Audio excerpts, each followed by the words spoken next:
اللہ تعالیٰ کا ارشاد ہے، ایمان والوں، جب تم نماز کے لیے اٹھو تو پہلے اپنے منہ کو اور کوہنیوں تک اپنے ہاتھوں کو دھو لیا کرو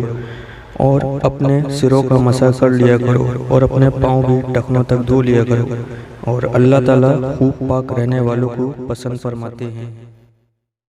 حضرت ابو مالک اشعری رضی اللہ عنہ سے روایت ہے کہ رسول اللہ صلی اللہ علیہ وسلم نے ارشاد فرمایا، وضو آدھا ایمان ہے۔ الحمدللہ کہنا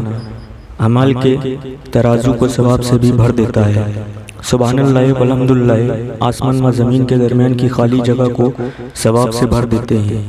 نماز نور ہے، صدقہ دلیل ہے، صبر کرنا روشنی ہے، اور قرآن تمہارے حق میں دلیل ہے یا تمہارے خلاف دلیل ہے، یعنی اگر اس کی تلاوت کی اور اس پر عمل کیا تو یہ تمہاری نجات کا ذریعہ ہوگا، ورنہ تمہاری پکڑ کا ذریعہ ہوگا۔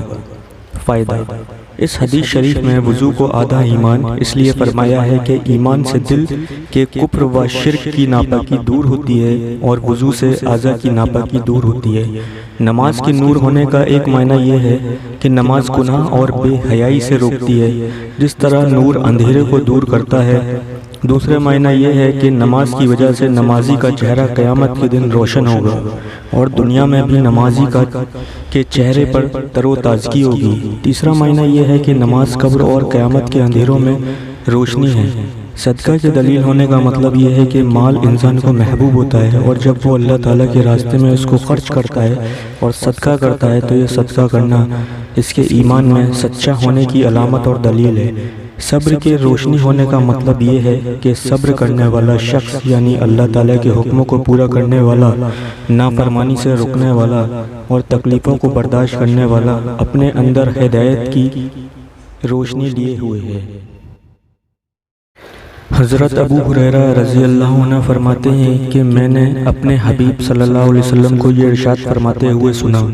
مومن کا زیور قیامت کے دن وہاں تک پہنچے گا جہاں تک وضو کا پانی پہنچتا ہے، یعنی اعضاء کے جن حصوں تک وضو کا پانی پہنچے گا وہاں تک زیور پہنایا جائے گا۔ حضرت ابو ہریرہ رضی اللہ عنہ سے روایت ہے کہ میں نے رسول اللہ صلی اللہ علیہ وسلم کو یہ ارشاد فرماتے ہوئے سنا، میری امت قیامت کے دن اس حال میں بلائی جائے گی کہ ان کے ہاتھ پاؤں اور چہرے وضو میں دھلنے کی وجہ سے روشن اور چمکدار ہوں گے، لہذا جو شخص اپنی روشنی کو بڑھانا چاہے تو اسے چاہیے کہ وہ اسے بڑھائے۔ فائدہ: مطلب یہ ہے کہ وضو اس اہتمام سے کیا جائے کہ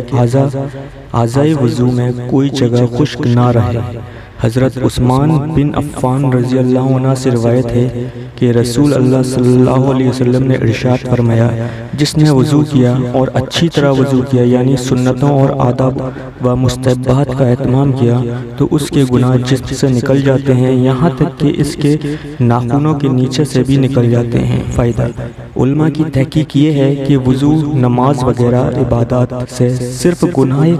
گناہ صغیرہ معاف ہوتے ہیں، کبیرہ گناہ بغیر توبہ کے معاف نہیں ہوتے۔ اس لیے وضو، نماز وغیرہ عبادات کے ساتھ توبہ و استغفار کا بھی اہتمام کرنا چاہیے۔ البتہ اللہ تعالیٰ اپنے فضل سے کسی کے گناہ کبیرہ بھی معاف فرما دیں تو دوسری بات ہے۔